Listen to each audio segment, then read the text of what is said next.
And Thanksgiving. Oh my God, when Thanksgiving, what's the time? That's the week I'm gonna put my tree up.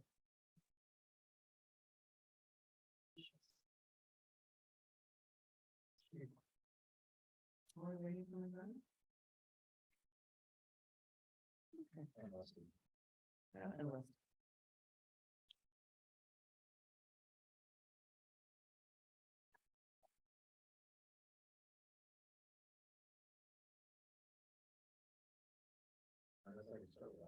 I think you can, because you don't need a quorum.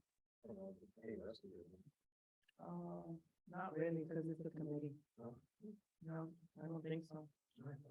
You can walk in when you get in. It shouldn't be too long. No, sir. All right, we'll get started. All right, good evening, everybody. Welcome to Laredo College District for McIntosh Campus. Today is Tuesday, November 1st, 2022, and the time is 5:33 p.m. This is the Finance and Audit Committee meeting, and I call this meeting to order. This time we'll have roll call. Jorge Delgado, present. Mercurio Martinez, absent. Esteban Rangel, absent. Tita Cantuvela, absent. Should be here shortly. All right, we'll continue on with item 3, which is the September 2022 financial report. Mr. Cesarella.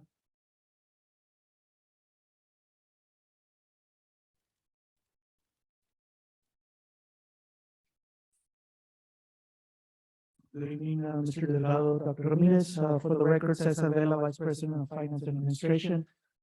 Included with your board packet, the board received a copy of the September 2022 financial report, which is the first financial report for the 2023 fiscal year. And we are happy to report that at this point, our finances for that first month of operations are looking good.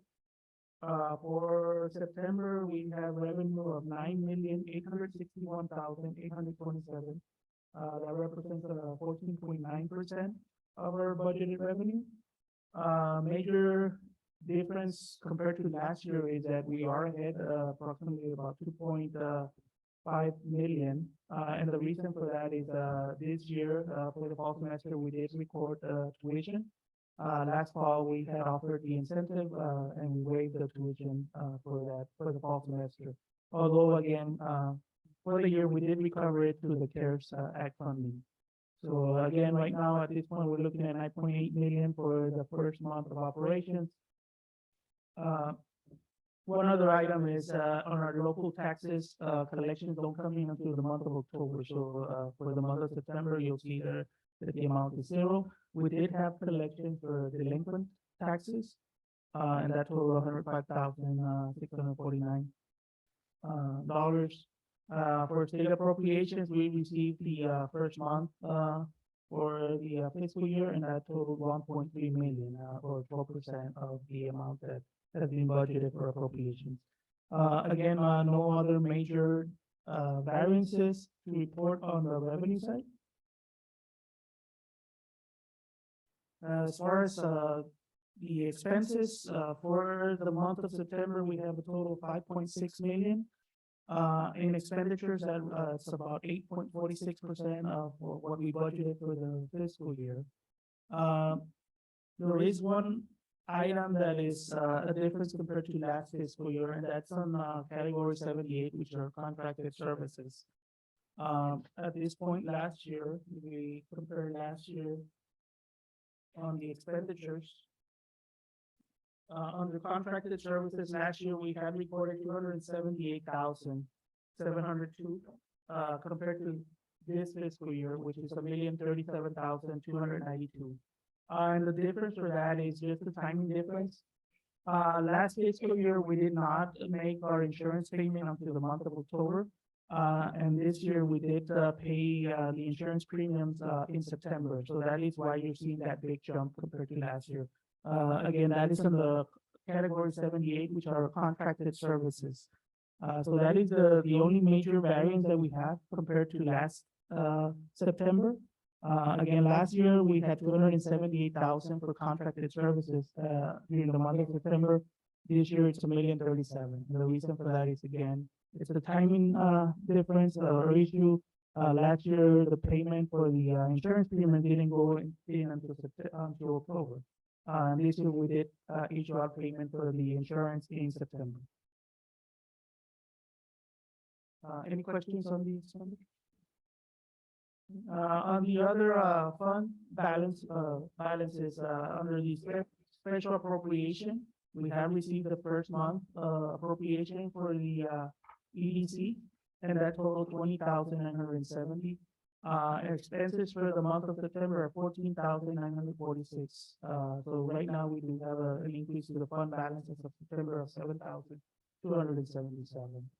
For auxiliary services, and this is your student services, your bookstore, and your residential revenues. For the month of September, we had 595,492. Expenses of 54,634, an increase of 540,858. At this point, looking at the revenue that has come in for the fall semester, we are pretty much in line to what we budgeted. We're at 41.77% of our budget. Again, we still have the spring and the summer sessions to record. As far as restricted funds, the revenue is 8,605,225. Expenditures are also totaling 8,605,225. The only item here, and again, the majority of the revenue that has come in and the expenditures are related to the federal Pell Grant program. For the fall semester, we had 7,902,402 in revenue and expenses.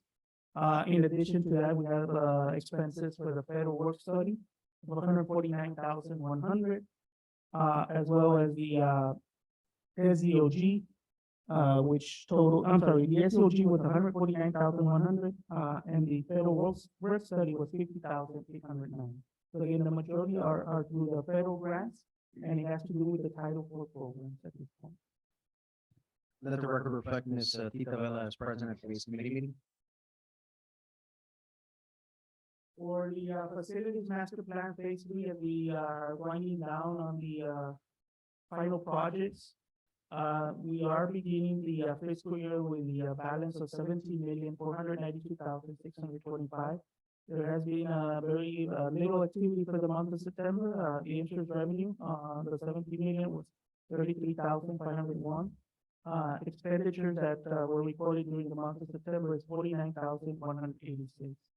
That is a net decrease to the facilities master plan phase 3 bond proceeds of 15,685.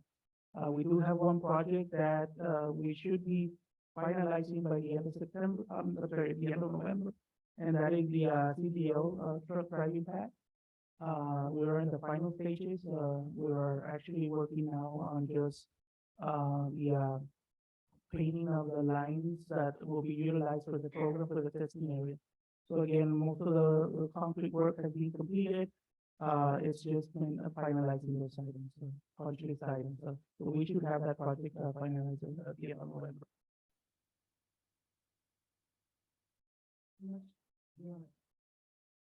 How much will that, how much are we, of this 17 million will we pay out for the final closing out of the CDL truck driving pad?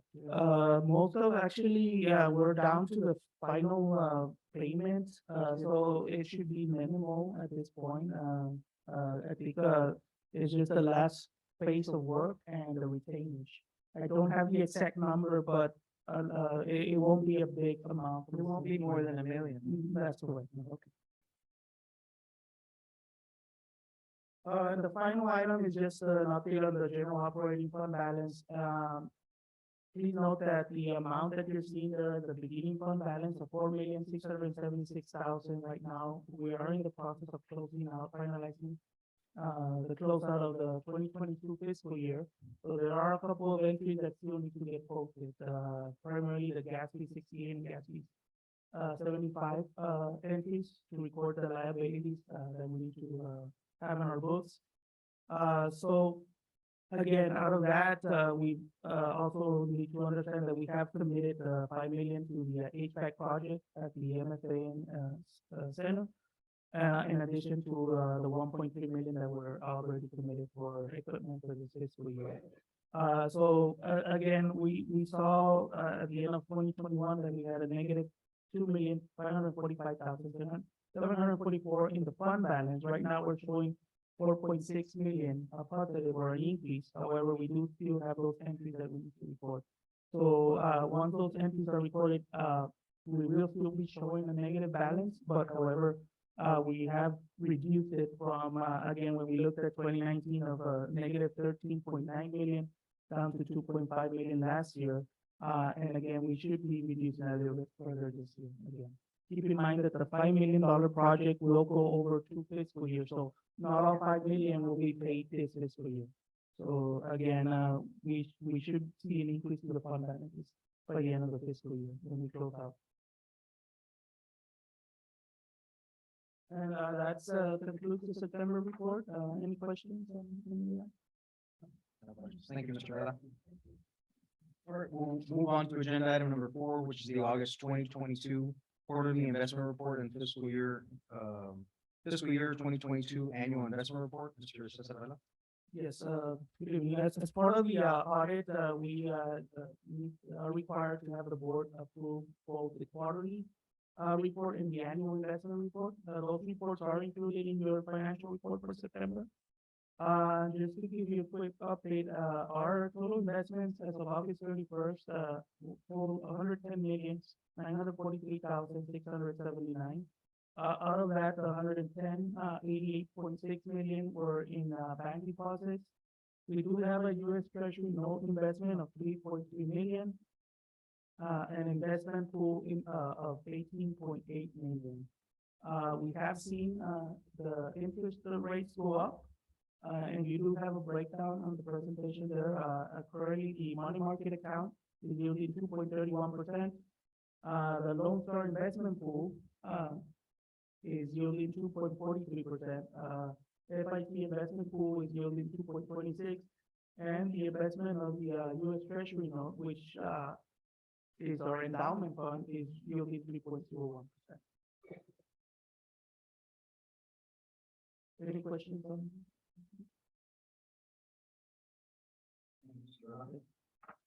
All right, we'll move on to agenda item number 5, which is the approval of contract with Texas Multi-Cam for annual sports complex field turf program. Mr. Cesar Vela, Mr. Orlando Cepeda. Yes, this item is, we're requesting the board to approve the contract. It's an annual contract with Texas Multi-Cam in the amount of 54,244. And it is for the annual field maintenance of the sport complex field here, both at the Fort Mac and the South Campus. It's a total of 6 fields.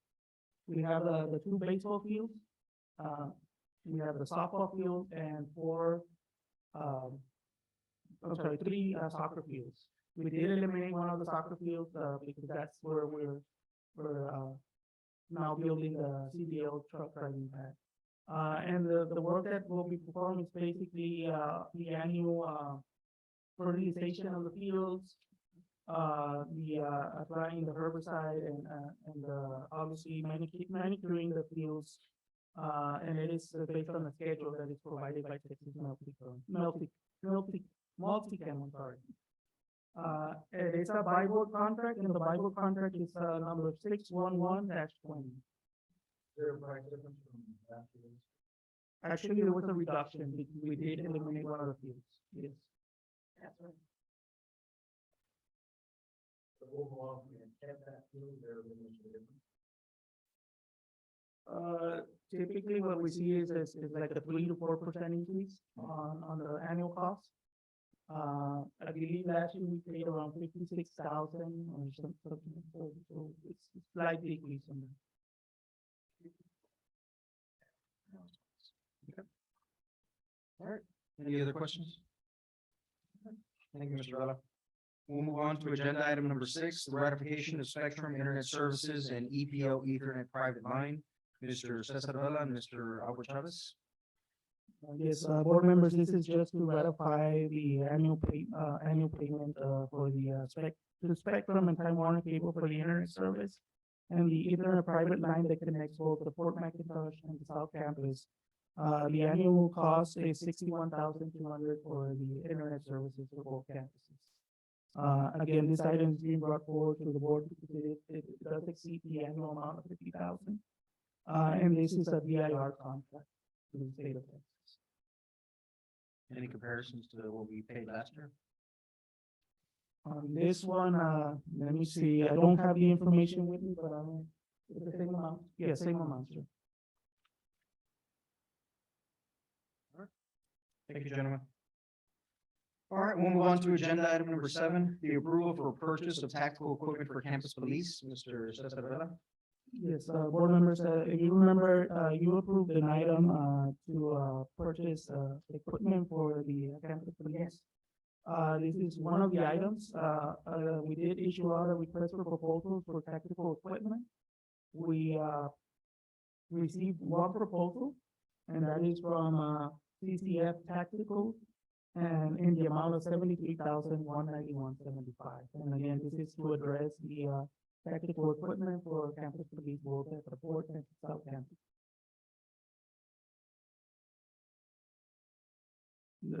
I'm sorry, the funding for this is coming from the 2022 savings.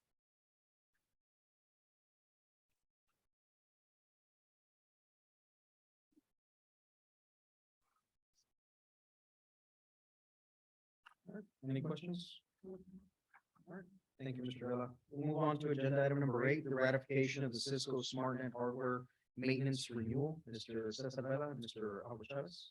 Yes, board members, this is just to ratify the annual maintenance for the, networking equipment, for the college and in the amount of 58,994. And this is, again, also a DIR contract, DIR number, TSO 4167. And again, this is, the annual, maintenance for the, networking equipment here at the Fort Mac and South Campus.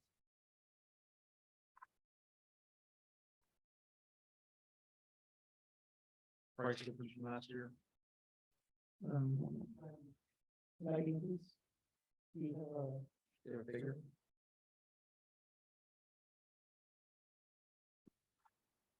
Good evening, members of the Finance and Audit Committee.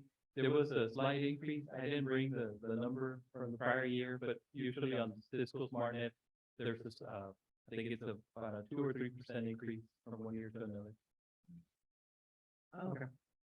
Chair recognizes, President Milito Ramirez. Mr. Chavez, once we move to the cloud, are we gonna continue to do this kind of service maintenance on our Cisco system? Or, Yes, because everything here on the campus, that's what we use to connect all the computers. okay, To the I just network. wanted to clarify that, because I wanted to make sure that what we're using, what we're storing in the cloud is different from the systems. Correct. So this is the equipment that is used to connect all of the computers and so forth and the data center of the campus. So it will continue to be an expense from year to year. Thank you. Thank you, Mr. Chavez. Thank you. All right, we'll move on to agenda item number 9, approval of contract for elevator maintenance renewal. Mr. Cesar Vela. Yes, board members, this next item is, to request approval for a 36-month contract with Tyson Crop for the maintenance of elevators at the Fort McIntosh and South campuses. The annual cost is 52,860, for the, maintenance of, all the elevators, here at the main and South campus. We do have this, contract budgeted under the physical plan contracted services for fiscal year 2023. It is NGPA Sourcewell Purchasing Cooperative Contract, and that number is 080420 TKE.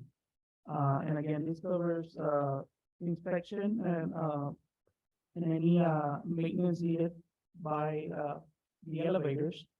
So it'll cover all the elevators here at the Fort Mac and at the South End, and also including some of the share lifts that we have here. Thank you, Mr. Vela.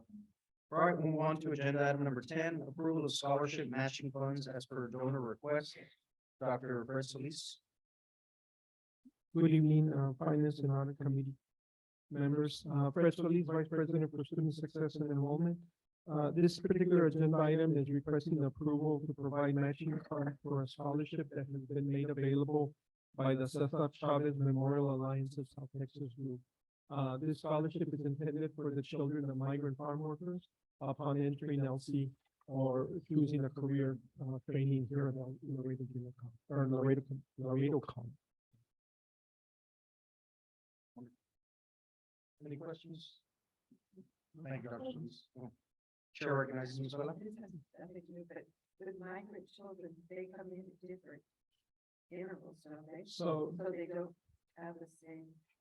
So the way it works, Ms. Vela, is that at the high school level, they keep track of the migrant families Yeah. and their children. Right, And so upon high school graduation, they make this scholarship available to them so they can either continue at the college for either workforce training or academic, or even actually go as far as allowing them to complete their GED. very good. Thank you. Thank you.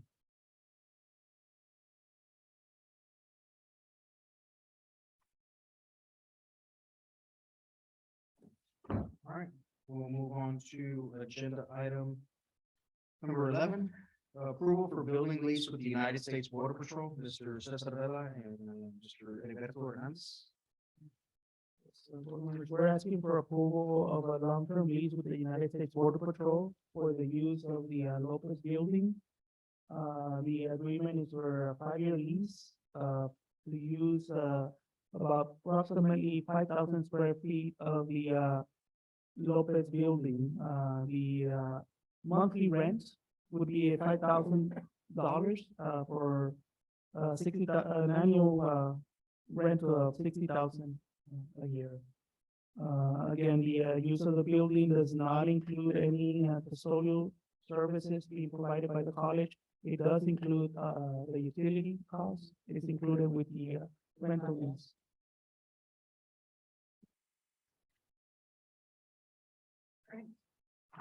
Any questions? All right, thank you, gentlemen. All right. And that will conclude today's Finance and Audit Committee meeting. It is 5:54 and we are adjourned. Thank you, everyone.